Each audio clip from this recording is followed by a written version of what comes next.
My story starts when I was 5.5 years old and I almost drowned. Stuttered, blocked, pushed out words, turned red. It was a terrible situation. I'm 70 years old and I go onto the internet entering best stuttering book in the world, and a few books come up, but what catches my attention is this book.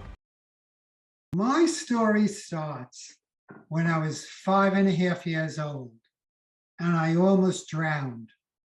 I was in the bottom of a pool, no adults around, and I can still see the bubbles coming out of my mouth, the blue sky. I bring this up because many years later, I asked my parents, when did I start stuttering? And they would say to me, we're not sure if it started a little before you almost drowned or a little after you almost drowned. They just didn't remember the time frame. Anyway, fast forward, I'm 8 years old, 3rd grade, Mrs. Sullivan's class. That's where I learned how to sweat under my arms, but only on Tuesdays and Thursdays at 10 a.m. You see, Mrs. Sullivan had us read, go up and down the rows and read. And I'm sure you all are familiar with this. And so I stuttered, blocked, pushed out words, turned red. It was a terrible situation. Shortly after that was the first speech therapy program I took. My mother would drive me Saturday mornings all the way into New York City for speech therapy. But first, we would stop at a diner. I would have a toasted roll and butter, and then we would go for the individual therapy. Unfortunately, the therapy didn't really help very much, but the buttered rolls were really, really good. Okay, so I kept on stuttering in elementary school, junior high school. Now I'm in high school, and that's where I discovered crocodile arms. Crocodiles are pretty big, but they have these small arms. So the teacher would ask a question and I would go, of course, there's someone sitting in front of me and the teacher can't see me. So psychologically, emotionally, I'm participating, but the teacher really couldn't see me. Well, there were other times, of course, that I was chosen to speak, and I had problems. At some point, I was actually taken out of my class for high school speech therapy. And what was interesting was that the other students, some of them had lisps and other speech disorders. And very interestingly, the English teacher doubled as the speech therapist. Now, he didn't have training or anything, but he tried. It didn't really help a lot, but anyway, so that was my second speech therapy. The other thing I want to tell you about high school was I loved sports. And so I thought I would do a little show and tell also. Loved basketball, loved playing football. Oh no, I don't mean this football. I mean this football, American football. I know this is supposed to be brown, but this is green. But the sport that I loved the most was baseball. And I was pretty good. I was actually on the starting baseball team, played starting second baseman, batted first or second, and did pretty well. I bring this up because I got some notoriety because, I was an athlete and I was pretty good. And I think that was one of the reasons that the other students didn't make fun of me when I had a problem with my speech in class. The other thing that I wanted to tell you about high school, the other thing I really liked in high school were girls. I liked how they looked. I liked when the wind was blowing, their hair would go like this. But I bring this up because it also presented another speech problem. You see, I'm talking about, it was 1965, 66, 67, when I was in high school, a long time ago. So usually on a Monday or a Tuesday, you would call a girl for a Saturday night date if you didn't see them in school and ask them. But back in 1965, 66, you didn't have these guys. You couldn't just call her directly. You couldn't text her. What we had were these landline guys. And you would call. In fact, this is a push button, but back when I had landlines, you would dial them. You put your finger in and wrote it. So the problem was I would call on a Monday or a Tuesday, and the parent would normally pick up the phone, because in my neighborhood, they only had maybe one or two of these in the house. And needless to say, I would block and stutter and try and ask for their daughter. And so depending upon how badly I wanted the date, I would either call or not call. Okay, now I'm in college. And when I went to college, I had to take a public speaking course. It was Public Speaking 101. And at the end of the semester, you had to give a 5 or 10 minute speech. The guy that went in front of me gives this great speech on the origin of phrases. It was very interesting. His delivery was so good. And then I was going next. Okay, you can see where this is going. So I give this speech on if you eat and consume 3,500 calories, you can gain a pound. The speech was really boring and my delivery was terrible. I stuttered and blocked. The other students, you can see how uncomfortable they were during my 5 and 10 minute speech. So needless to say, shortly after that, I go and take another speech therapy program. And this was called the airflow, where you relax your vocal cords, let out a little air, and begin to speak. And you need air to breathe and live, and you need air to speak. Practical, made sense. I took the course, and for 2 weeks, I did pretty well. And then, as Lee would say, falling off Stutter's cliff, that's what happened. So I graduated college as an education major and a psychology minor. And I tried to find a teaching position in New York City afterwards. And I would just bomb on the interviews and they wouldn't hire me. Most likely, or at least part of the reason, was I was stuttering and having a hard time telling them what I knew.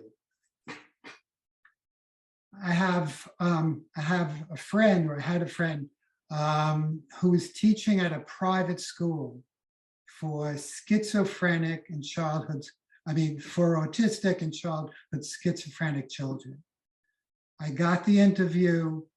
The interview went so-so, but I think because I was a male that they hired me as a substitute teacher. Well, I did pretty well, and then they hired me full-time. And then after that, I decided that I wanted to go to graduate school and earn my master's in special education. The problem was they didn't want to accept me into the program because I stuttered. I had to go back to my principal and ask her to write a letter to say, I'm already teaching and working full time. How are you not accepting me into the program? Eventually they did, and I earned my master's in special education. I taught for about 10 years. I got a little burnt out. It's a very hard field. I began taking computer programming courses at night while teaching during the day, and changed my career and became a computer programmer, and then worked myself up to a manager. And I did that for about 30 years. Also during that time, I got married to a lovely woman. And actually this past summer, we celebrated 40 years of marriage. And I know I'm real lucky to have found her, married her. We had 2 children, and it was interesting because when they were babies, I listened very carefully to when they began to speak. You know, they would first babble, and then they would start to put syllables and words together. And I was really paying attention. And but they did it in this really relaxed, repetitive way. And I'm so glad that they never ended up having the speech problem that I had. And my daughter, she's 33 years old. She's a psychotherapist, really smart, and she's great. My son is 30 years old. He's in the advertising world or career, and he's very smart. He speaks really well. So I was so happy once again that they did not have the problem I had. Okay. Also during this, like in my 40s and 50s, in my 30s, I forgot to mention, I took my 4th speech therapy program. This was a 3-week intensive program, and worked on breathing and stabilization and stretch syllable. Anyway, the therapists were really good, very, very caring, and I made some progress, but weeks after the program ended, off Stutter's cliff. In my 40s and 50s, I read a number of speech therapy program books, and this guy, the John Harrison book, excellent book, loved it, read that. In my 60s, I read this book, William Parry. This was helpful also, but I never got where I wanted to go. So now I'm 70 years old, and I go onto the internet, as I've been doing for the last 2 decades, entering best, newest, smartest, greatest stuttering book in the world.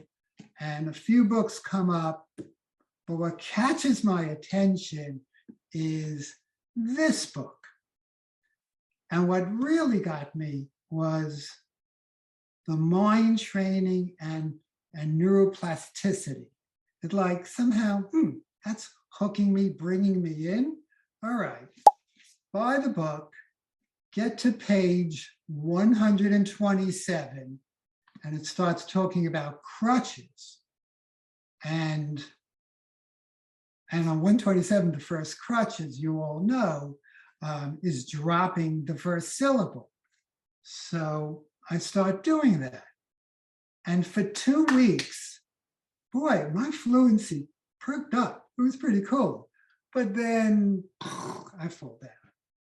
So at the end of the book, I noticed that this author, this guy, Lee Lovett, whoever he is, Lee G. Lovett, okay, I'm going to email this guy and say, hey, I'm 70 years old. I'm long in the tooth. Can you help me? And surprisingly, he emails back, yeah. He says, finish the book, become a member of SAC. I have a little list here. Watch 20 video lessons and attend a couple of these Saturday programs. Okay, I do. It takes a while to do that. Email him back, hey, I did it. And Lee says, okay, let's start Monday. Okay, so I started working with him and worked with him for a number of months. And, you know, I made gains and then I would fall down. I made gains and fall down. But similar to the stock market, you know, it'd go up, come down, but then it'd go up and come down. So anyway, and I did pretty well. And things really clicked. And so that's my story. And you know, I guess at this point, Lee, I want to thank you so much for all the time and effort and you know, writing all these books, creating all this big program and all these people here. You know, I want to thank you so much. I also want to thank Lee and Gil. I know you guys do a lot of back office stuff that I don't get to see, but I know you do that stuff. I want to thank you. I want to thank the coaches, you know, for being there, you know, for me and I guess for everybody else as well. And also, I want to thank my speech mates. You know, I do the practice sessions during the week. I wanted to also say one of the differences I see in Lee's program compared to some of the other programs I took, the reading out loud. I didn't think that was going to really help me, but it actually did. Like I was able to like play with my speech when I practiced reading. The auto suggestions and the self-hypnosis, like that was right up my alley. Years ago, I read like Psycho-Cybernetics. I read it several times. As you can see, the cover's coming off. I took other like, I took Tai Chi. I also did transcendental meditation. So I kind of went into that realm. And so the auto suggestions and self-hypnosis is really good for me. And the last thing I wanted to mention were the 13 crutches. Really, there's probably 22 crutches or so. But one of the things I found when I was young and reading a lot of speech books, and I started to use some crutches that I thought, you know, were helpful to me when I was like 13 or 14. I would substitute words. I would rephrase and use circumlocution. And in some of those speech books early on, they call those tricks. And it was almost like I shouldn't be using them. But with Lee, Lee said, no, no, no, no, no. He said, the most important thing is to not fall off of stuttering cliff. not to sound disabled.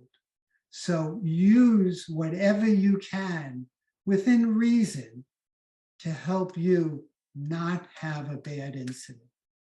And that was very, very helpful because now I can use things and they're not tricks. So that's my story.